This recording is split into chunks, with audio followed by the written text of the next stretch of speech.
What's one moment that made you go, that's it, I'm done? They say the people closest to you are the ones who can hurt you the most, and I used to think that was just something bitter folks said to make themselves feel better about old grudges. But that night, sitting at the oak table I'd helped refinish with my dad years ago, sipping the same off-brand Chardonnay my mom always claimed tasted just like the expensive stuff, I finally understood the quiet brutality of being invisible to your own family. Not hated, not scorned, just completely, utterly unseen.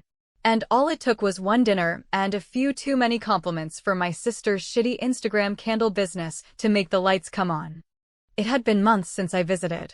Between work and a relationship that had just finished crumbling like week-old bread, I hadn't exactly been in the mood for family catch-ups.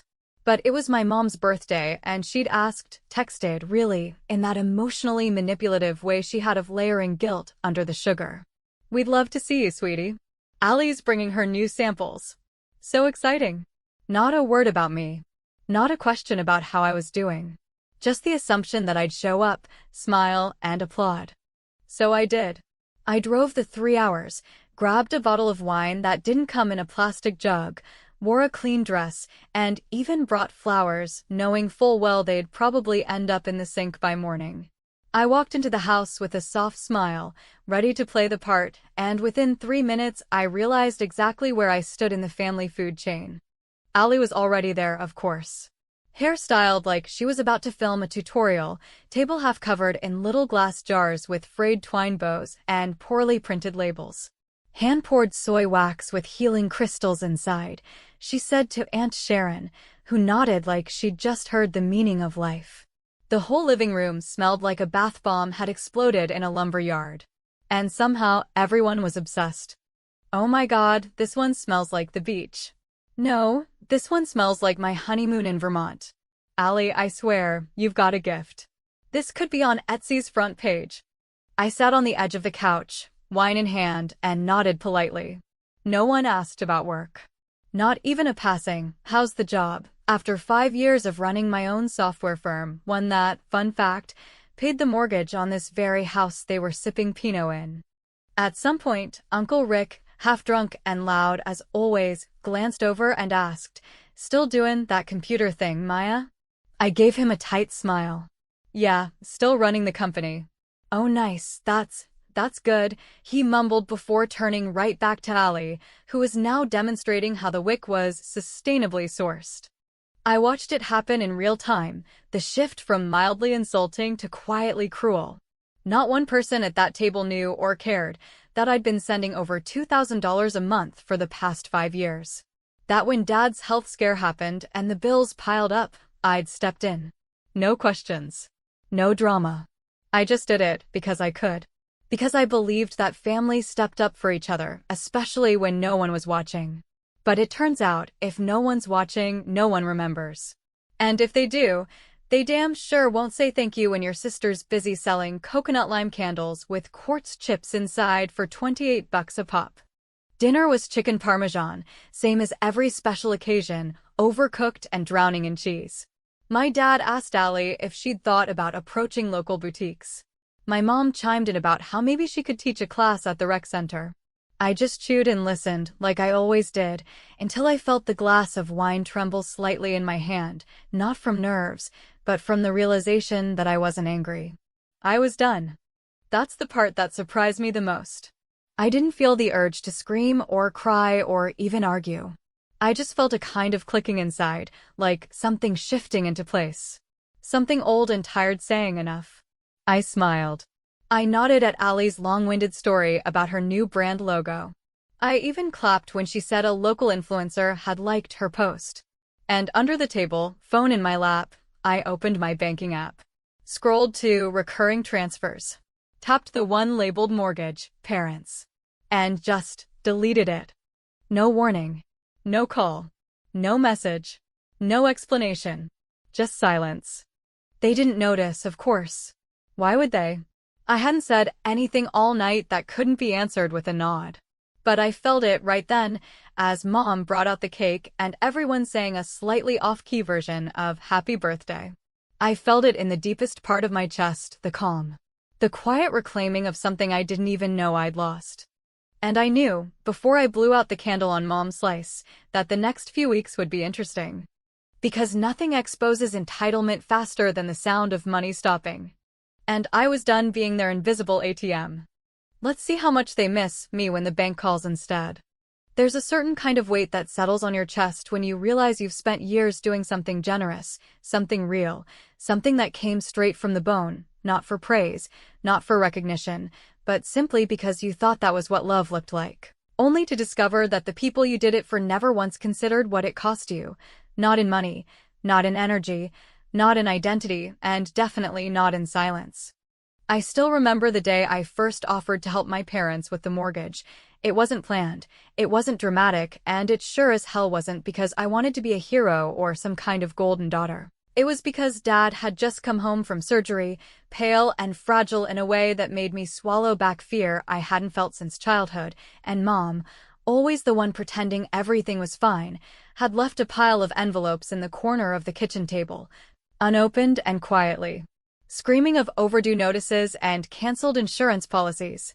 It was never supposed to be permanent, or at least that's what I told myself back then, when I called her from my car and said, with the kind of careful voice you use when trying not to offend someone proud, if you need help with the mortgage for a bit, I can swing it. She paused, not long, not dramatically, just long enough for me to realize she'd been waiting for me to say it, and then, in her sweet, rehearsed way, replied, "Well, only if it's not too much trouble, honey." And like a fool, or maybe just a daughter still desperate to be seen, I said, "It's no trouble at all." It started as a 6-month thing, then rolled into 12, and by the second year it became a background hum in my life, an automatic transfer every first of the month, just another number in the long list of bills I paid, like my car note or utilities. Except this one came with no receipt, no gratitude, and certainly no acknowledgement, because as time went on, it became clearer that the less they had to think about it, the more comfortable they became pretending it was theirs to begin with. I don't think they even remembered the moment I started, not really, because when something becomes a habit, it becomes invisible, and when someone is quietly dependable, they get mistaken for someone who doesn't need to be thanked at all. I could have stopped earlier. God knows there were moments I thought about it, moments when I'd visit for holidays and listen to Allie talk about her latest candle blends, while Mom and Dad nodded with a kind of enthusiasm they never once offered when I told them about landing a new contract or hiring my 10th employee. They couldn't tell you the name of the software I'd built or how many people my small company employed, but they could list every scent in Allie's seasonal collection, from autumn pumpkin patch to cozy cabin musk, like it was the family legacy. Sometimes I wonder if I should have said something, brought it up during one of those long dinners, maybe made a little joke about being their silent investor, or pointed out that Allie, despite all her hustle, still lived rent-free in the basement and hadn't paid off her last 3 credit cards. But I never did. Not because I was noble. Not because I was mature, but because some part of me still held on to the hope that they would notice on their own. That one day, over coffee or in passing, my mom would say, "You've really helped us, Maya. I don't know how we would have made it without you." But those words never came. Not once. Instead, I listened to them worry about Allie's shipping delays, saw Dad drive her to the post office like she was running a global empire, and watched them post on Facebook about supporting small business dreams, while conveniently forgetting the only reason they weren't drowning in debt was because their eldest daughter had quietly been plugging the hole in the boat every single month. The kicker is, and I'll admit this without shame, I didn't need to do it. Financially, I was fine. More than fine, actually. I'd done well for myself. The company was stable, my savings were solid, and I wasn't hurting. But that's the thing people never understand about generosity. It's not about what you can afford to give. It's about what it costs you emotionally to keep giving to people who've never once met you halfway. 5 years. 60 payments. Over $100,000, if we're being honest, though I never kept track precisely, because I didn't want to look like I was counting. But I was. Quietly. Somewhere deep in my gut, I kept a tally, not in numbers, but in resentment. Every time they praised Allie for working so hard, I added another mark. Every time they looked at me like I was just fine, like I didn't need anything from them, not affection, not pride, not even attention, I carved another notch into the wall of silence that was growing between us. And by the time that dinner rolled around, the one where I finally canceled the payments under the table while everyone laughed about how Allie had gone viral because a mommy blogger reposted her candle video, that wall wasn't just high. It was cold. And solid. And unmoving. I didn't flinch when I hit confirm. Didn't second guess it on the drive home. I slept fine that night, better than fine, actually, and for the first time in years, I woke up feeling like I'd done something for myself. Not out of anger, not out of revenge, but out of clarity. They hadn't seen me for 5 years. Maybe now they would. Or maybe they wouldn't. And maybe that would be the point. Because at some stage, you stop begging for gratitude. You stop hinting for acknowledgement. You just stop. And the silence that follows doesn't hurt anymore, it frees you. It didn't happen overnight, and that's what made it all the more satisfying, that slow burn kind of chaos that starts as a whisper, like a hairline crack in glass, almost invisible to the naked eye, until suddenly the entire window shatters from a gentle breeze. 30 days after I canceled the automatic mortgage payment, life on the surface still looked exactly the same. I went to work, answered emails, took my usual walk in the mornings, watered my plants, and even started sleeping a little better, though I hadn't expected that. I thought I'd feel guilty, maybe even selfish, like I'd committed some act of betrayal. But instead, the silence I'd chosen began to feel like peace, like stepping out of a room where everyone talked over you and finally hearing yourself breathe again. For the first 2 weeks, nothing. Not a peep from my mother, not even one of her passive-aggressive, just checking-in texts. No strange calls from Dad, no abrupt love you, kiddo voicemails that usually came only when Mom had roped him into damage control. I wondered if maybe, just maybe, they hadn't noticed yet. Maybe they were coasting on savings. Maybe Mom had missed the payment notice entirely, assuming the money had arrived like it always did, like the tide or the mail, regular and boring and invisible. Maybe my silence, just like my support, had blended so seamlessly into the background that they wouldn't even notice it was gone until the floor started to crack beneath their feet. And then, one afternoon, a Wednesday, gray and still, I saw her name light up on my phone. Mom. Just that. No message. A missed call. It rang once and ended. I didn't call back. I just stared at the screen for a while, then turned it face down, letting the silence stretch out a little longer, testing it like a rope you're not sure will hold your weight. By the end of that week, the calls started coming in pairs, 2 in the morning, 1 after lunch, 1 right around dinner. No voicemails, no texts, just her name blinking on my screen like a question she wasn't brave enough to ask out loud. And still, I said nothing. Not out of cruelty. Not out of spite.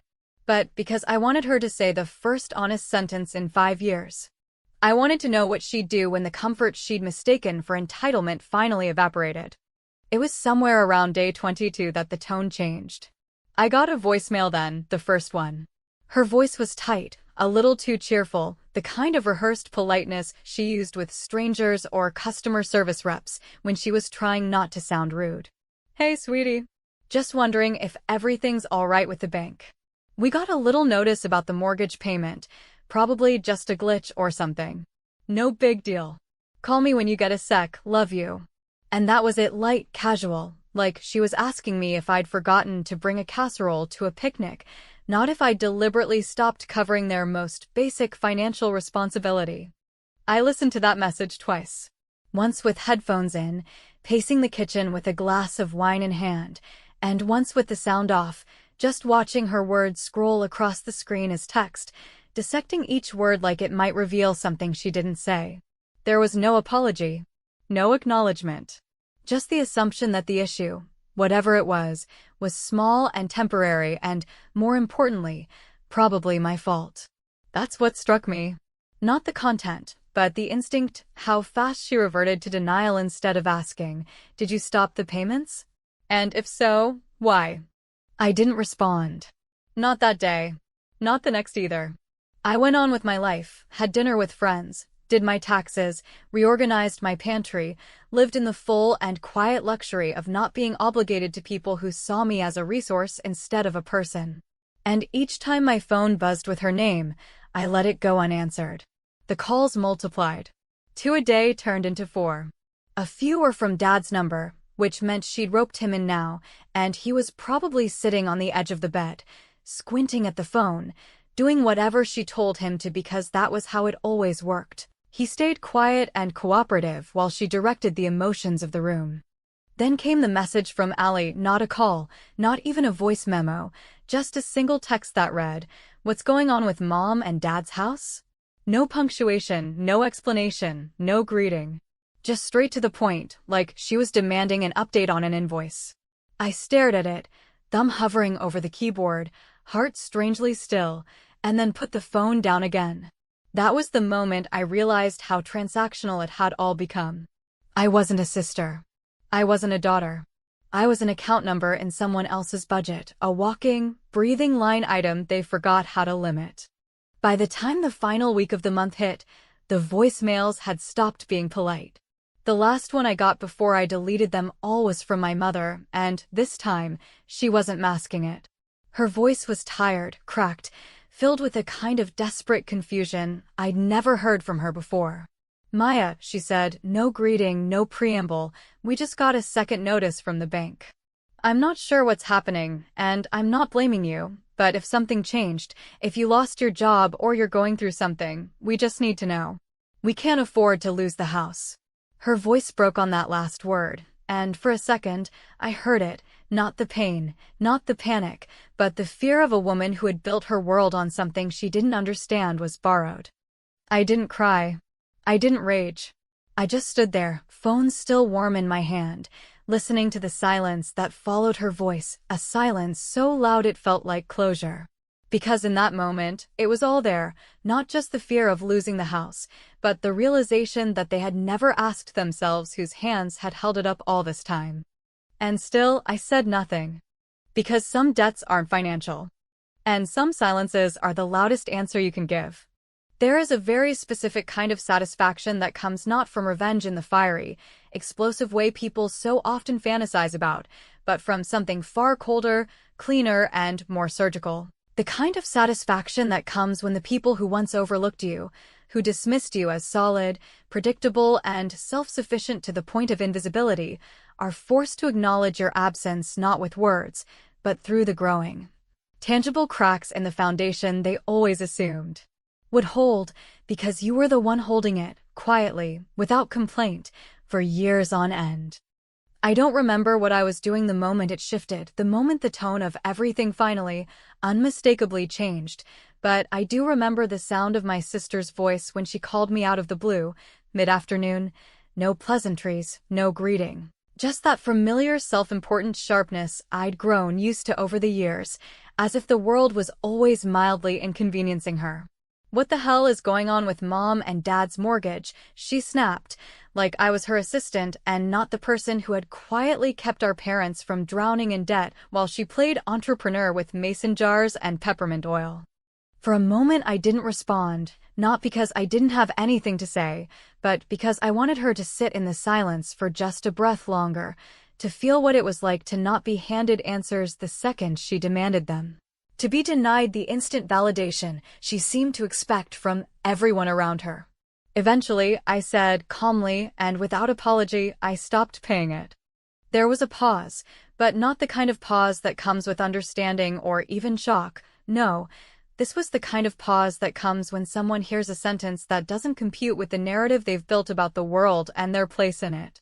"You what?" she asked, voice sharp and brittle, like she was trying to decide if I was joking or insane. "I stopped paying," I repeated, leaning back in my chair, letting the weight of my words land however they wanted to. "I was covering the mortgage. I'm not anymore." And, just like that, the house of cards began to fall, not loudly, not all at once, but in that slow-motion way where every piece topples the next, and there's nothing anyone can do to stop it. Allie, of course, went immediately on the offensive. "Are you seriously doing this now? Are you kidding me? They could lose the house, Maya. What the hell is wrong with you? Her voice rose, that familiar shrill note of panic masked as righteous fury, and I could almost picture her pacing her bedroom, surrounded by half-finished candle orders and inspirational quotes on her wall about manifesting abundance. I didn't take the bait. I didn't raise my voice. I didn't defend myself with a list of the years, the amounts, the sacrifices. I simply said, they never asked. And they never thanked me. That shut her up for exactly 2 seconds before she launched into a tirade about how hard things had been for them lately, how Mom was barely holding it together, and how I should have talked to them before making a decision like that. As if this was a business partnership I'd suddenly walked out on, as if I owed them more explanation than the one they'd never once asked for in 5 years of quiet, unquestioned support. She ended the call with a line that didn't sting the way she probably meant it to. "You're not the person I thought you were." And for the first time in my life, I felt genuinely free from the weight of that kind of judgment, because what she meant, whether she realized it or not, was that I had finally stopped being the version of myself that kept everyone else comfortable. The calls from Mom that followed weren't angry, not at first. They were soft, cracked around the edges, laced with the kind of confusion that comes when the scaffolding of your assumptions begins to collapse and you're left wondering how long the rot had been there before you notice the smell. She didn't beg, not exactly, but there was pleading in her tone, the kind of pleading that tiptoes just under the words, heavy with implication and half-formed guilt. "I don't understand, Maya," she said in one voicemail. "We never asked you to take care of it, but we didn't think you'd just stop." That line, "we didn't think you'd just stop," repeated in my head for days afterward, a refrain that said more than she meant it to, because they hadn't asked me to take care of it, not out loud, but they had built their entire routine around the fact that I was taking care of it. They hadn't thanked me, not once, but they had come to expect it as a given, like oxygen or running water, always there, always silent.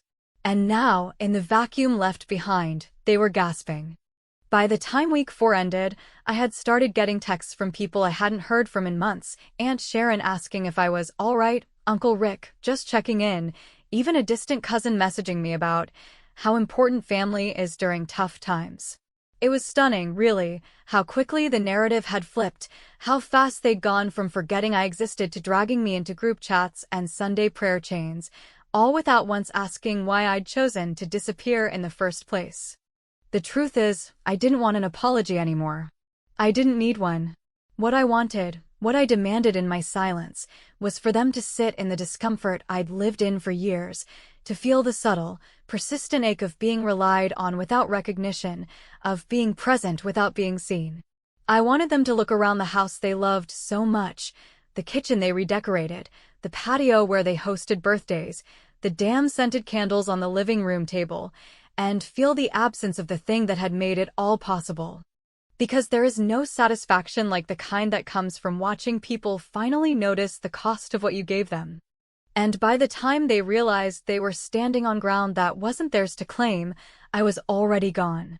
Not physically, not geographically, but emotionally, mentally, in every way that mattered. They had finally noticed me. But I wasn't there anymore. It wasn't the first time she'd called that week, and by then, I already knew the rhythm of her voicemails, the initial high-pitched concern of someone trying to seem in control, the carefully measured words that always sounded like they were rehearsed in front of a mirror, the sudden drop in tone halfway through when her real fear slipped past the cracks in her composure, and the final, breathy trail-off that always ended with something like, "Call me back, please," as if her voice alone might still have some pull on me, as if the word please could reach back through 5 years of erasure and make me forget how long I had been sitting in the shadows of this family, holding everything up while being treated like a fixture instead of a human being with a breaking point. But this time, I didn't let it go to voicemail. I stared at the screen for a long second, watching the name blink as if daring me to finally open the door, and with a calm so complete it felt almost alien, I answered the call and said her name as if I were saying it for the first time, not with love, not with hate, but with something colder, sharper, and far more honest. There was a pause on the other end, the kind of silence that screams, a silence heavy with all the words she had planned to say but now wasn't sure she should, because hearing my voice, unshaken, unhurried, didn't match the image she had in her head of a daughter coming to her senses and rushing to apologize. "Maya," she said finally, her voice brittle and small in a way that made me realize how much of her power had been built on my silence. "We need to talk." I waited, letting the words float in the space between us, not offering anything, not rushing to rescue her from the discomfort, and eventually, she filled it herself. I don't understand what's happening. The bank called again today. We're officially 2 months behind. Your father is panicking. I'm trying to stay calm, but Maya, what is going on?" There was a part of me, deep down, that had once longed for this moment, not out of spite, not out of cruelty, but because I had always believed, perhaps naively, that if things ever reached this point, it would crack something open in her. That maybe finally she'd look at me and see not the daughter who always had it together, but the person who had been giving and giving and giving until there was nothing left to hold on to but the quiet fury of being unacknowledged. But as I listened to her talk, what I heard wasn't self-reflection. It wasn't an apology. It wasn't even a question of why I had stopped. It was panic about consequence, about comfort lost, about routine disrupted, not about me, not ever about me. So I told her the truth. I said, in the same voice I'd used to read out a weather report, I stopped paying the mortgage because it became clear that you never noticed I had started in the first place. She exhaled sharply, like I'd slapped her, and for a moment I thought she might try to deny it, to scramble for some memory of gratitude, to claim that I had misunderstood, but instead, she said the worst thing she could have said in that moment. The most revealing, the most damning. "But we never asked you to," she said, as if generosity required a formal request, as if 5 years of silence on their part was some kind of moral absolution, as if the absence of obligation was more important than the presence of sacrifice. And that was it. That was the moment I knew there was nothing left to salvage.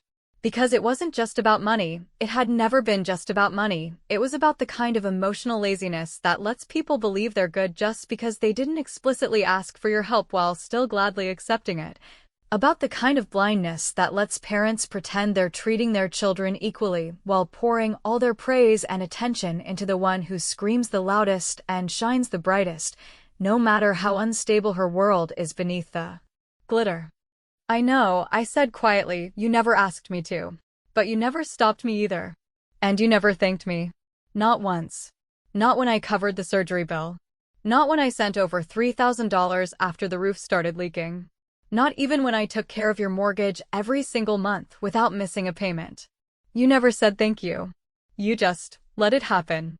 She was crying by then, real tears, probably, and I almost felt something stir in me, a muscle memory of the old me, the one who would have softened, would have rushed to reassure her, would have changed the subject and carried the weight a little longer just to keep the peace. But that version of me had retired. Quietly. Without ceremony. The same way I'd walked away from that dinner. The same way I'd canceled the payment. The same way I'd stopped pretending any of this was sustainable. "You know Allie's been struggling," she said then, voice breaking in a way that was meant to invoke sympathy, to remind me of my sister's long list of failures and bad luck and poor decisions. As if any of that was an excuse for how they had chosen to center her in every conversation, in every praise, in every single family memory that should have been shared, but somehow always became about her. "She's trying to build something for herself, and we've just been trying to support her the best we can." I didn't laugh, though I wanted to. I didn't raise my voice, though it would have been justified. Instead, I said the only thing that felt necessary. So was I. I just didn't post about it. That silence that followed wasn't like the others. This one was heavier. This one meant something. And in that silence, I knew she understood. Not everything, maybe not even most things, but enough. Enough to realize that what she had assumed was guaranteed was, in fact, gone. Enough to understand that whatever version of me she thought would always show up, always give, always swallow her own needs for the comfort of others, that version no longer existed. "I don't know how we're going to fix this," she said, her voice cracking in the middle like a snapped twig. And for the first time in our entire relationship, I didn't offer a solution. I didn't step in. I didn't make it better. I just said, "That's up to you," and I ended the call. No yelling. No melodrama. No grand monologue. Just a quiet click, and then stillness. I haven't spoken to them since. I don't know if they've found a way to catch up on the payments.